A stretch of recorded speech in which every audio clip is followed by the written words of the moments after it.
여측이심이라는 말이 있습니다. 같을 여, 뒷간 측, 두이, 마음심. 직역하면 뒷간에 두 마음 같다라는 뜻입니다. 쉽게 말해서 화장실 들어갈 때 마음과 나올 때 마음이 다르다라는 것이지요. 자기에게 필요할 때는 간절하고 다급하게 행동하다가 그 일이 끝나면 마음이 변한다라는 것을 비유하는 말입니다.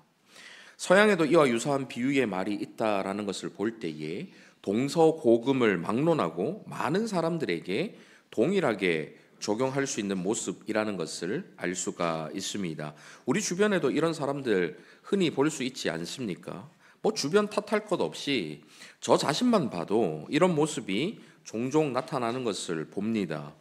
누군가에게 이렇게 비춰지지 않도록 하기 위해서 노력을 하긴 하지만 상황에 따라 우리의 마음이 쉽게 달라지는 것은 누구도 부인할 수 없겠지요. 이런 모습은 사람에 대해서만 나타나는 것은 아닙니다. 하나님께 대한 우리의 마음도 이렇게 상황에 따라서 쉽게 달라지는 것을 볼 수가 있습니다. 사실 눈에 보이는 사람에게는 체면도 있고 그 사람과의 관계도 있기 때문에 우리의 달라진 그 마음을 오히려 더 잘 감추기도 하고 티를 내지 않으려고 노력하기도 합니다. 하지만 보이지 않는 하나님께 대한 우리의 태도의 변화는 크게 신경 쓰지를 않습니다. 하나님의 반응이 즉각적으로 나타나는 것이 아니기 때문에 우리를 하나님을 바라보면서 하나님의 표정 변화를 즉각적으로 바라보는 것이 아니기 때문에 그 하나님께 대한 우리의 마음의 변화, 태도의 변화를 별로 신경 쓰지를 않지요. 급할 때, 도움이 꼭 필요할 때는 하나님께 간절히 매달리며 하나님께 모든 것을 다 내어드릴 것처럼 그렇게 의지하고 매달립니다. 그런데 그 상황이 다 지나고 나면 어떻습니까? 언제 그랬냐는 듯이 또 하나님과 멀어지는 것이 솔직한 저와 여러분의 모습 아닙니까? 지난 한 주간 동안 여호수아서를 묵상하셨는데요. 모세를 이어서 민족의 지도자가 된 이 여호수아를 백성들은 마치 모세를 따르듯이 잘 따랐습니다. 이 시대는 적어도 이스라엘 민족이 하나님께 충성을 다하고 헌신했던 그런 시대였지요. 그도 그럴 것이 당장 눈앞에 물리쳐야 할 대상들이 있고 자신들의 힘만으로는 도저히 이길 수 없는 전쟁이 지금 현재 진행되고 있는 상황이었기 때문입니다. 그렇게 하나님의 전적인 도우심으로 정복 전쟁을 모두 마치고 그전에는 상상도 할 수 없었던 땅을 모든 지파들이 넉넉하게 분배받았지요. 그것이 여호수아서의 기록이었습니다. 그리고 하나님과의 언약을 갱신합니다. 여호수아 24장 22절 이하를 한번 보십시오. 여호수아가 백성에게 이르되 너희가 여호와를 택하고 그를 섬기리라 하였으니 스스로 증인이 되었느니라 하니 그들이 이르되 우리가 증인이 되었나이다 하더라. 여호수아가 이르되 그러면 이제 너희 중에 있는 이방 신들을 치워버리고 너희의 마음을 이스라엘의 하나님 여호와께로 향하라 하니 백성이 여호수아에게 말하되 우리 하나님 여호와를 우리가 섬기고 그의 목소리를 우리가 청종하리이다 하는지라. 그날에 여호수아가 세겜에서 백성과 더불어 언약을 맺고 그들을 위하여 율례와 법도를 제정하였더라. 여호와 하나님만을 섬기겠다라고 큰 소리 칩니다. 이전에 애굽에서 노예살이하고 광야에서 고생하던 모든 시절이 다 지나서 젖과 꿀이 흐르는 가나안에서 자기 땅과 자기 집을 가지고 안식과 평안을 누리게 되지요. 그러면 정말 약속한 대로 하나님만을 섬기며 잘 살아야 하는 것 아니겠습니까? 그런데 안타깝게도 여호수아가 죽은 후에로 시작하는 오늘 이 사사기를 보면 전혀 그렇지 않은 모습들이 나오게 됩니다. 오늘은 이 사사기의 이야기를 함께 살펴보면서 그리스도 안에서 저와 여러분에게 주시는 그 교훈과 은혜를 나누도록 하겠습니다. 사사기는 기원전 1390년경 여호수아가 죽은 이후부터 약 350년간의 이 사사 시대를 배경으로 한 책입니다. 사사기를 읽을 때에는 다른 성경과 마찬가지로 하나님의 그 언약, 언약적인 관점에서 읽어야 하는데요. 이 언약이라는 것은 하나님과 하나님의 백성 사이에 관계적인 표현을 담은 상호 간의 약속을 가리키는 것입니다. 여호수아 시대에 약속의 땅 가나안을 다 점령하고 그 땅을 각 지파에게 분배해 준 다음에 하나님께서는 세겜에서 앞서 살펴보신 것과 같이 이스라엘 백성들과의 이 언약을 갱신합니다. 다시 언약을 다시 한번 떠올리고 다시 한번 맺는 그런 시간을 가지지요. 오늘부터 살펴보실 이 사사기에서는 이 언약을 하나님과 이스라엘 백성들이 서로 어떻게 지켜나가는지 반복적으로 상세하게 나오고 있습니다. 언약 당사자인 이 이스라엘은 끊임없이 하나님을 배신합니다. 끊임없이 하나님께 반역을 저지릅니다. 반면에 그렇게 계속되는 이스라엘의 반역과 배신에도 불구하고 하나님께서는 여전히 그 관계의 끈을 놓지 않으시고 신실하게 그 약속, 그 언약을 이행하시지요. 그렇게 백성들이 하나님을 떠나 범죄하면 하나님께서 그들을 다시 돌이키시기 위해서 다른 민족을 들어 그들을 심판하십니다. 그 심판 때문에 고통을 당하는 백성들, 그 고통 속에서 백성들이 회개하면 하나님께서 다시 사사를 보내셔서 그들을 구원하시고 그 땅에 일시적으로 평화가 찾아오게 되지요. 하지만 그 평화는 오래 가지를 않습니다. 급한 게 다 지나고 나니까 백성들이 또 범죄하기 시작합니다.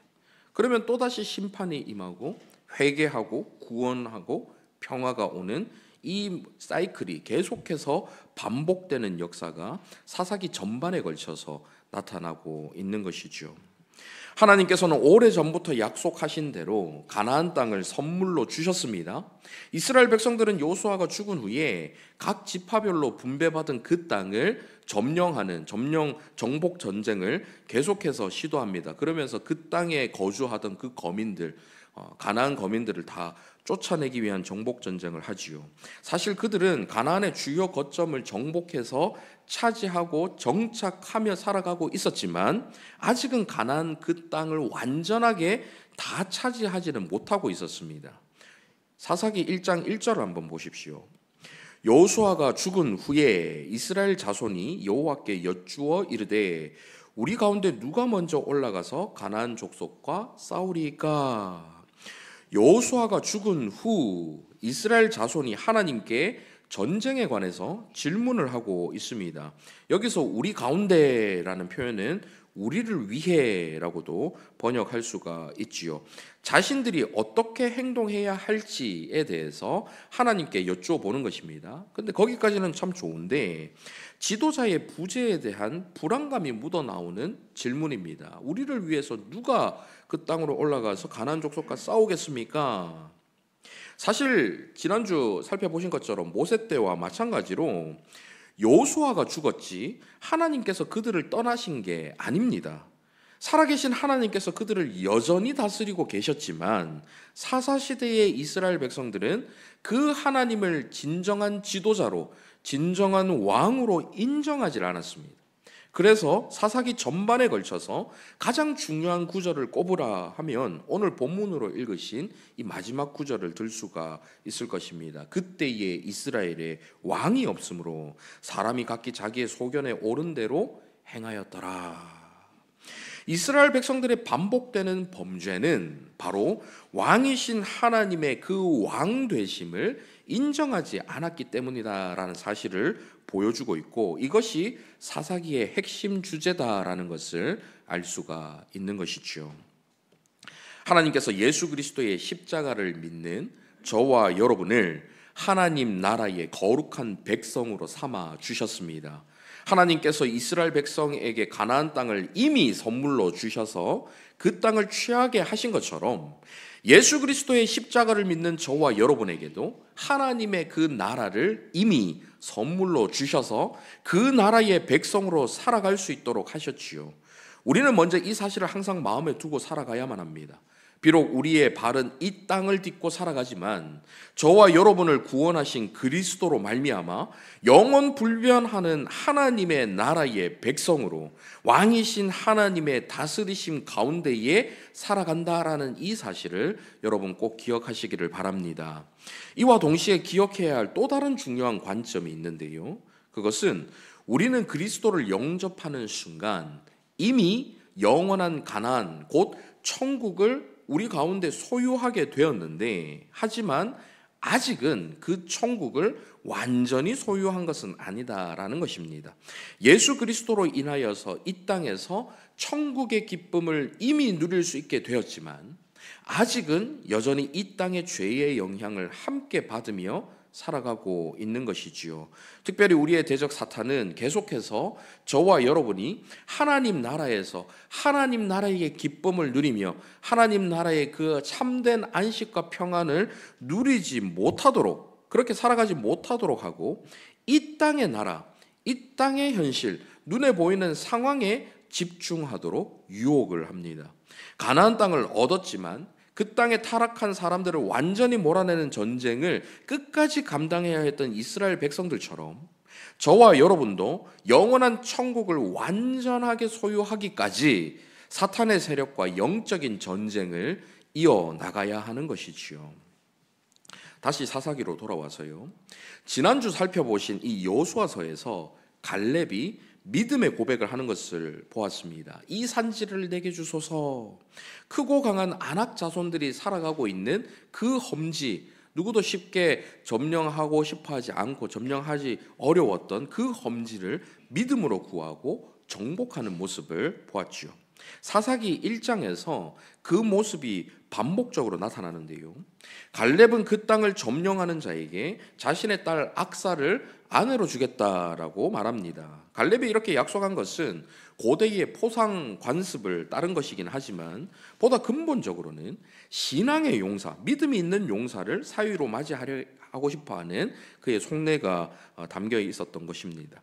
가나안 족속과의 싸움은 단순한 전쟁이 아닙니다. 단순히 정복 전쟁을 하는 것이 아니라 성전, 거룩한 전쟁이었기 때문에 하나님께 대한 확실한 믿음 없이 그 선봉에 나설 경우 반드시 실패할 수밖에 없는 전쟁이었지요. 그렇기 때문에 갈렙은 진정한 믿음의 용사의 등장을 기대하고 있었고 그런 믿음의 용사를 사위로 삼고자 했던 것입니다. 이런 상황에서 갈렙의 아우 그나스의 아들 온니엘, 이 사사기에 나오는 첫 번째 사사인데요.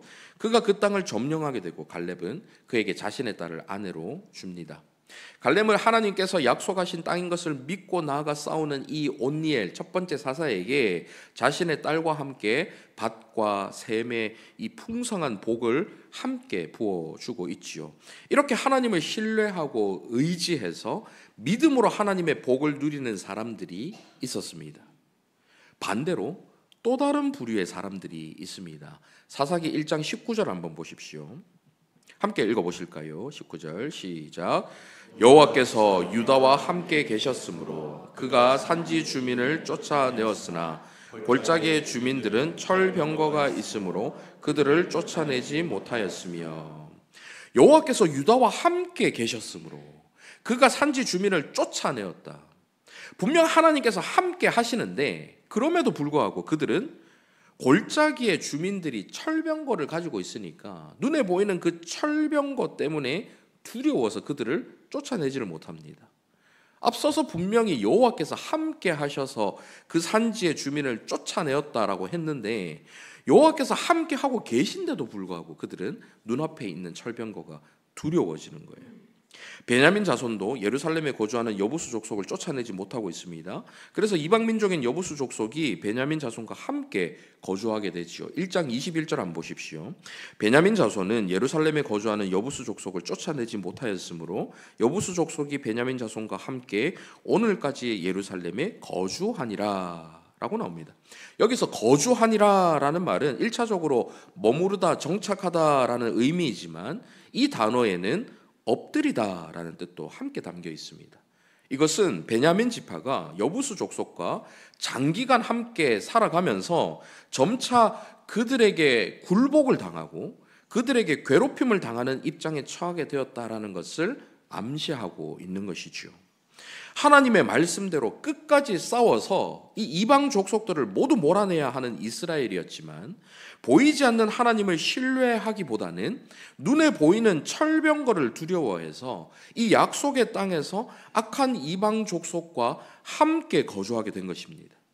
별것 아닌 것처럼 보이는 이 일 때문에 후에 이스라엘은 이 이방 족속, 남은 이방 족속으로부터 악한 영향을 받게 되고 우상숭배의 죄에 빠지는 그 죄악의 길로 치닫게 되지요. 결국 하나님께서 복을 주셔도 믿음이 없으니 그 복을 온전히 누릴 수가 없는 것을 보게 되는 것입니다. 이렇게 하나님에 대한 믿음과 온전한 순종이 매우 중요합니다. 오늘을 살고 있는 저와 여러분도 마찬가지입니다.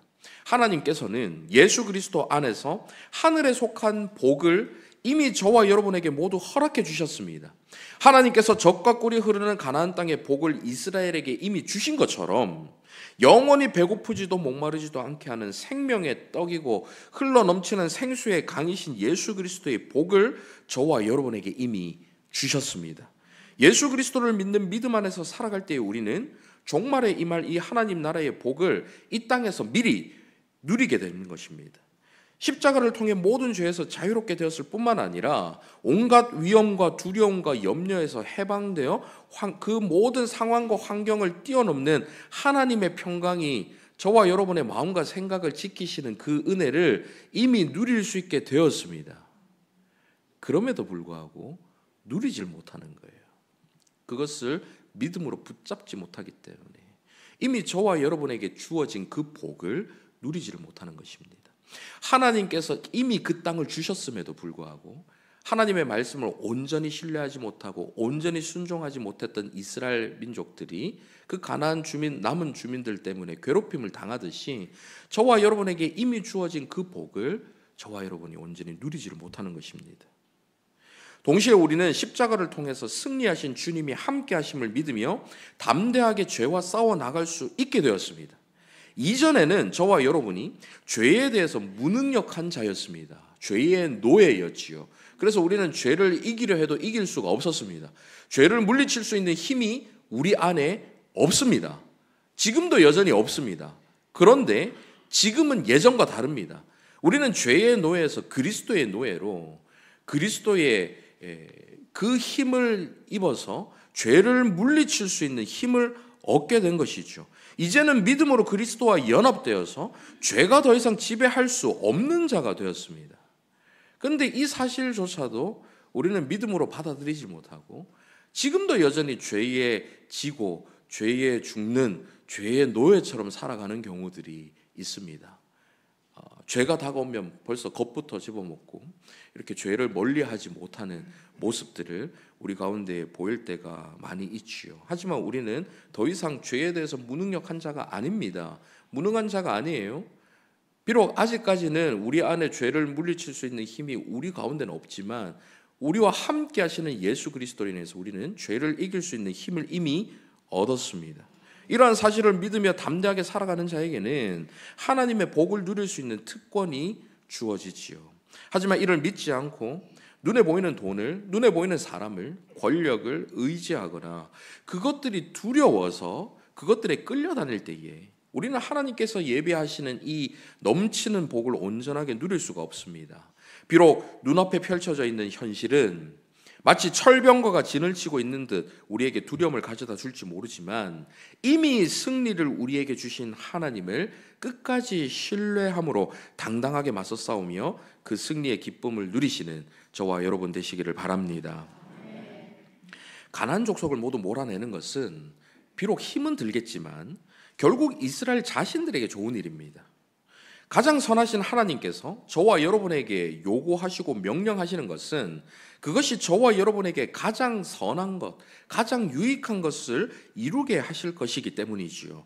그래서 하나님의 명령에 온전하게 순종하는 것이 중요합니다. 하지만 사사기 1장을 계속 보시면 하나님의 뜻에 순종하기보다는 오히려 인간의 지혜와 계략을 앞세워서 하나님의 명령을 거부하며 세상과 타협하는 사람들이 나옵니다. 1장 27절 28절 한번 보십시오. 같이 한번 화면을 보시면서 읽어보실까요? 시작. 므낫세가 베스안과 그에 딸린 마을들의 주민과 다안악과 그에 딸린 마을들의 주민과 돌과 그에 딸린 마을들의 주민과 이블람과 그에 딸린 마을들의 주민과 무깃도와 그에 딸린 마을들의 주민들을 쫓아내지 못하매 가나안 족속이 결심하고 그 땅에 거주하였더니 이스라엘이 강성한 후에야 가나안 족속에게 노역을 시켰고 다 쫓아내지 아니하였더라.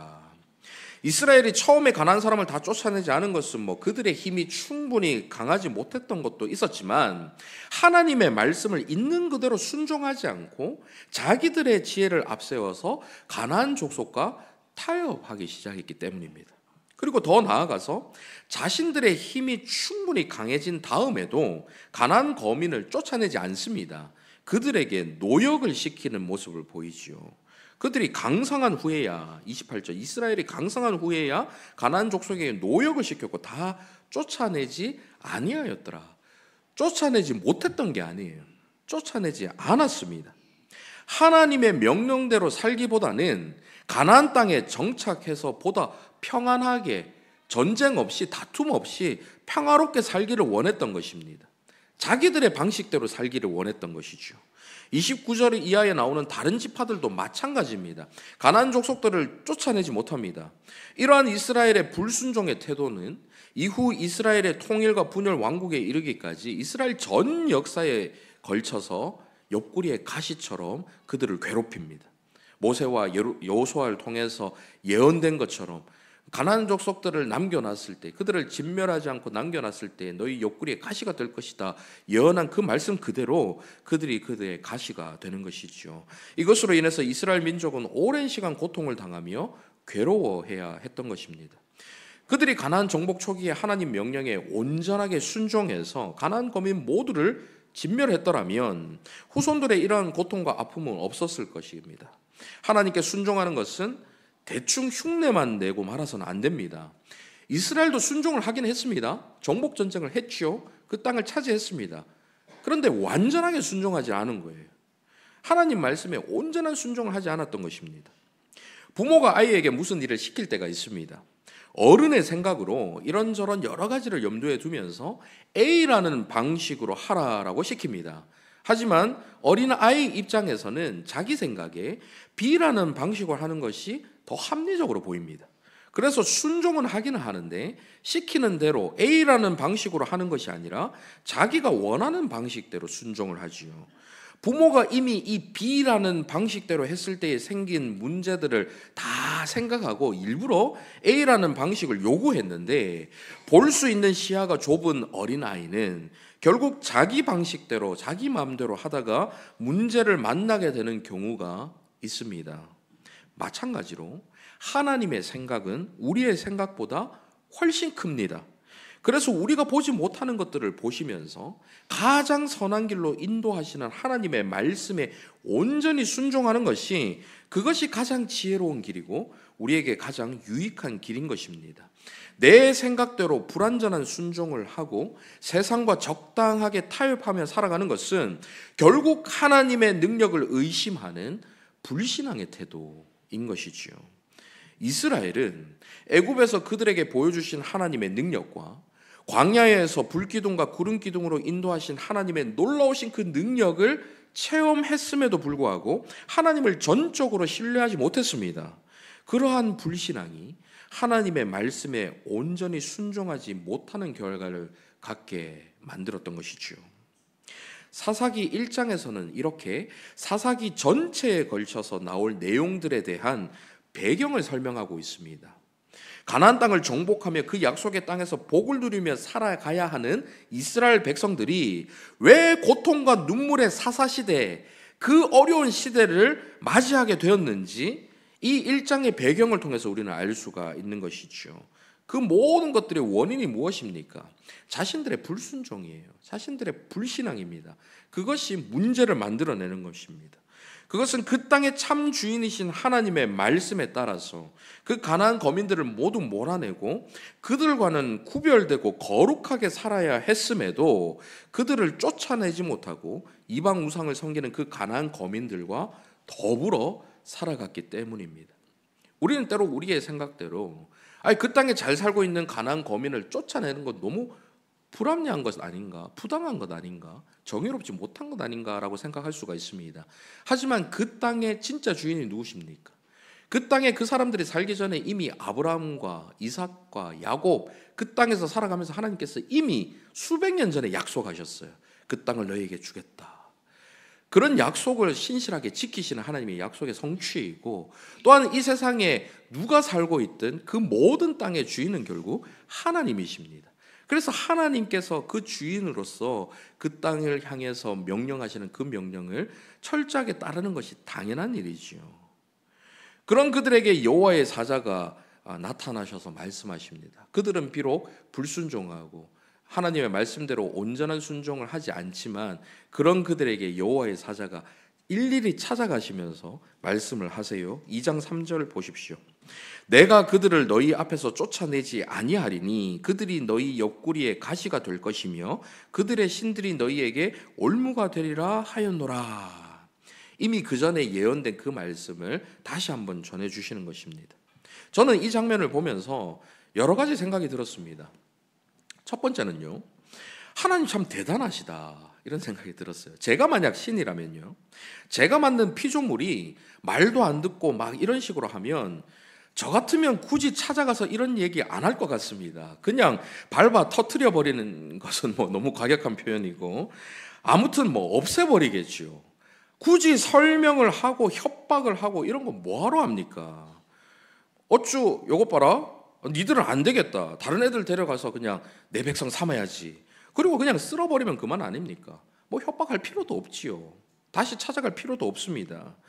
그런데 천지를 지으신 우주보다도 더 크신 하나님께서 이렇게 말 안 듣는 이스라엘 백성들 앞에 굳이 찾아오셔서 일부러 찾아다니시면서 말씀을 하십니다. 너네 말 안 들었으니까 내가 혼내줄 거야. 외람되지만 얼마나 체면 구겨지는 일 아닙니까? 위대하신 하나님이 인간들 찾아다니면서 협박 아닌 협박을 하시는 거예요. 니들 말 안 들었으니까 내가 혼내줄 거야. 어찌 보면 좀 유치하기까지 합니다. 그런데도 하나님께서 이렇게 하시는 모습을 보면서 정말 하나님께서 참 착하신 분이시구나, 선하시다 이런 생각을 했습니다. 또 다른 생각은요, 왜 이렇게까지 하실까를 생각해 보다가 제가 저희 아이들에게 하는 말과 행동을 떠올려 보았습니다. 애들이 부모 말을 다 항상 잘 듣는 건 아니지 않습니까? 절제심도 이해심도 배려심도 모두 미숙한 아이들이니까 당연하겠죠. 부모 말을 안 들을 때 여러분 뭐라고 하십니까? 너네 그러다가 뒤지게 혼날 거야. 이렇게부터 시작해서 온갖 이 시간에 입에 담기 민망한 온갖 협박들 이런 거 다 하지 않습니까? 그런데 그런 협박들을 부모가 왜 합니까? 왜 어르고 달래고 굳이 그렇게 겁을 주고 그런 일까지 하게 됩니까? 아이들을 괴롭히려고 하는 것 아니지요. 오히려 그렇게 해서라도 부모 말에 순종하고 바른 아이로 자라게 하려고 그러는 것 아니겠습니까? 이 구절들을 읽는데 아버지 되시는 하나님의 사랑이 느껴지더라고요. 우리 하나님께서 사랑의 하나님이 아니셨다면 굳이 이 백성들에게 나타나셔서 이런 말씀하실 필요가 없습니다. 그냥 조용히 쓸어버리지 않으시고 그들이 회개하고 돌아오기를 기다리시는 거죠. 왜 이렇게 기다려 주실까요? 그게 사랑입니다. 지지리도 말을 듣지 않는 이스라엘 백성들을 사랑하시니까 또 속아 넘어가 주시는 거예요. 이렇게 말씀하시고 나서 또 범죄할 걸 아시면서도 또 치유해 주시는 거예요. 회복시켜 주시는 거예요. 싸매어 주시는 거예요. 그들을 기다려 주시는 것입니다. 아시는데, 미래까지도 보시는 전지하신 하나님이신데 아시면서도 또 넘어가 주시는 것입니다. 왜요? 그들을 사랑하니까요. 그들이 돌아오게 하기 위해서 이를 악물고 이런 고통을 주실 수밖에 없는 것입니다. 너희들이 이런 고통을 당해서 내게 다시 오면 내가 원하는 복, 너희들이 정말로 누리길 원하는 그 안식 내가 줄 수 있는데 너희들이 다시 돌아오지 않으면 내가 그것을 줄 수 없지 않느냐. 그래서 하나님께서는 어르고 달래면서까지 이스라엘 백성들이 하나님께 돌아오길 원하시는 거예요. 돌아와서 어떻게 하기를요? 그들이 하나님 안에서 복을 누리기를, 안식을 누리기를 그들보다 하나님께서 더 원하시기 때문에 그렇게 그들이 회개하고 돌아오기를 간절히 바라시는 것입니다. 이렇게 저와 여러분의 하나님은 선하신 하나님이십니다. 사랑의 하나님이시지요. 이스라엘에게 내려진 징계는 오히려 죄악 중에 빠진 그들을 하나님께로 돌이키는 수단이 되었습니다. 하나님께서 이스라엘을 포기하지 않으시고 끝까지 붙들고 인내하며 기다리고 계신다라는 것을 이 징계가 역설적으로 보여주는 것입니다. 왜 징계를 하십니까? 그냥 없애면 되는데. 그러지 않고 징계를 하시는 것은 오히려 하나님께서 그만큼 참고 계시고 기다리고 계신다는 것을 역설적으로 보여주는 것이죠. 그 사랑의 하나님께서 이스라엘과 같은 저와 여러분을 위해 참고 또 참으셨습니다. 심지어는 아들까지 보내시고 십자가에 내어주시기까지 하시면서 저와 여러분의 구원을 기어이 완성하셨지요. 그것이 바로 하나님의 사랑, 그것이 바로 하나님의 은혜인 것입니다. 이스라엘이 약속의 땅 가나안에 들어왔는데 지속적으로 문제가 생깁니다. 그 원인은 지금까지 살펴보신 것처럼 이스라엘 백성들 자신들에게 있었습니다. 하지만 그들은 원인이 무엇인지 파악하지 못합니다. 당연히 올바른 해결책을 제시하지도 못하겠지요. 그러니 문제는 결국 또 다른 문제를 낳습니다. 더 크고 심각한 문제를 계속해서 일으킵니다. 이것이 바로 이스라엘의 사사시대인 것입니다. 사사기는 마지막까지 그 시대의 지속적이고 반복적인 이 심각한 문제들을 계속해서 보여주면서 우울하게 끝이 나는 책입니다. 사사기 21장 12절 한번 보십시오. 같이 한번 읽어보실까요? 시작. 그들이 야베스 길르아 주민 중에서 젊은 처녀 400명을 얻었으니 이는 아직 남자와 동침한 일이 없어 남자를 알지 못하는 자라. 그들을 실로 진영으로 데려오니 이곳은 가나안 땅이더라. 마지막 구절 한번 보십시오. 그들을 실로 진영으로 데려오니 이곳은 가나안 땅이더라. 이스라엘이 하나님께서 약속하신 땅 가나안을 정복하고 그 땅을 차지했는데 이제는 그 땅이 더 이상 가나안 땅이 아니에요. 이스라엘의 땅이 되어야 합니다. 그런데 지금 사사기 기자는 그 땅을 가리켜 여전히 이곳은 가나안 땅이더라라고 기록하고 있습니다. 발은 그 땅을 밟고 있는데 몸은 약속의 땅에 들어와 있는데 이스라엘은 여전히 약속의 땅에서 가나안처럼 살고 있다라는 것입니다. 하나님의 백성이 가나안 땅으로 들어갔으면 그 땅을 하나님의 백성의 땅으로 거룩한 땅으로 만들어야 하는데 오히려 가나안이 이스라엘을 가나안으로 만들어버린 것입니다. 이스라엘 백성들이 하나님의 백성으로서 그 땅에 들어가서 그 가나안 땅을 변화시켜야 됨에도 불구하고 오히려 그 가나안이 이스라엘을 변화시킨 거예요. 지금 우리도 마찬가지입니다. 그리스도인으로서 세상의 소금과 빛이 되어서 세상을 변화시키는 사람들이 되어야 하는데 그리스도인의 가정이 여전히 이곳은 가나안 땅이더라. 그리스도인의 직장이 여전히 이곳은 가나안 땅이더라. 이렇게 평가된다면 그리스도인이 모인 교회가 세상과 전혀 구별되지 못해서 이곳은 가나안 땅이더라. 이렇게 평가된다면 여러분 정말 큰일 아닙니까? 한국 교회가 지금 세상을 정화시키지 못하고 오히려 세상으로부터 비난을 받는 이유가 무엇일까요? 이곳은 가나안 땅이더라. 세상보다 더 세상 같으니 가나안보다 더 가나안 같으니 교회가 그리스도인의 직장이 그리스도인의 가정이 그리스도인들이 가나안을 하나님의 나라로 변화시키지 못하고 오히려 더욱 가나안화 되어가는 것은 아닌지 우리 자신을 돌아보아야 하지 않겠습니까? 하나님께서는 가나안 땅으로 인도하시면서 그 땅을 거룩한 하나님의 나라로 만드시고 하나님의 백성들이 점령하여 그 땅을 변화시키길 원하셨지만 이스라엘 백성들은 그 가나안에 들어가서 이곳은 여전히 가나안 땅이었더라라고 평가받게 만든 것입니다. 이러한 사사시대를 마무리하면서 성경은 뭐라고 말씀하십니까? 오늘 본문 다시 한번 같이 읽어보실까요? 시작. 그때에 이스라엘에 왕이 없으므로 사람이 각기 자기의 소견에 옳은 대로 행하였더라. 모든 문제의 원인과 올바른 해결책이 이 한 구절에 다 담겨 있습니다. 원인은 무엇입니까? 이스라엘에 왕이 없으므로. 왕이신 하나님을 왕으로 여기지 않고 사람이 각기 자기의 소견에 옳은 대로 행한 것이 모든 문제의 근본적인 원인입니다. 이 문제를 해결하는 올바른 해결책은 무엇일까요? 왕이신 하나님을 왕으로 인정해드리고 왕으로 모시면서 살아가는 것이죠.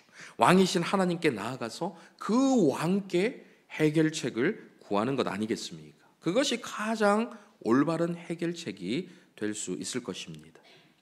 이제 말씀을 맺겠습니다. 사랑하는 성도 여러분, 저와 여러분은 인생에서 수많은 문제들을 만납니다. 마치 사사시대처럼 많은 문제들을 안고 살아갑니다. 그 문제들의 해결책은 우리 자신에게서 나오지 않습니다.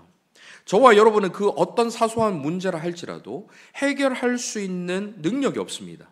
그래서 저와 여러분에게는 저와 여러분을 다스리시고 저와 여러분을 이끄시고 인도하시는, 지켜주시는 왕이 필요합니다.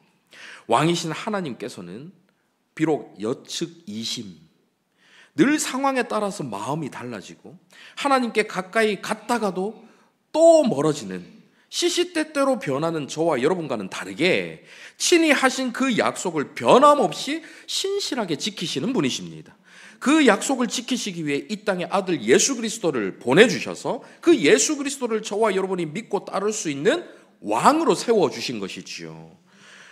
문제를 해결해 주실 수 있는 유일한 왕, 항상 올바른 해결책을 주시는 왕, 예수 그리스도께서 그 왕이 되어주셨습니다. 사사기라는 이 책은 표면적으로는 참 우울한 책이지만 신약을 거친 저와 여러분은 이 예수 그리스도라는 결론을 알기 때문에 이 책을 읽으면서도 희망을 노래할 수 있는 것입니다. 하나님의 보내심을 받은 인간 사사들은 일시적으로 이스라엘에게 구원을 가져다 주지만, 일시적인 안식과 평화를 주지만 그들 역시도 한계가 많았습니다. 연약한 인간에 불과했지요. 완전하고 영원한 사사이신 예수 그리스도는 저와 여러분에게 완전한 해결책, 영원한 해결책을 주셨습니다. 그러니 사랑하는 성도 여러분, 우리 같이 진정한 사사이신 예수 그리스도를 바라봅시다. 진정한 왕이신 예수 그리스도만을 믿고 따릅시다. 그분만이 혼란한 사사시대와 같은 오늘의 이 악한 세상 속에서도 저와 여러분에게 참된 안식과 평안을 주실 수 있는 유일한 분이십니다. 그 예수 그리스도를 붙들고 세상이 알 수도 줄 수도 없는 진정한 안식과 평안을 누리며 왕의 다스리심 가운데, 그 왕의 다스리심 가운데 살아가는 저와 여러분 다 되시기를 간절히 바랍니다. 아멘. 말씀을 생각하면서 함께 찬양했으면 좋겠는데요. 당신은 영광의 왕, 함께 고백하시겠습니다.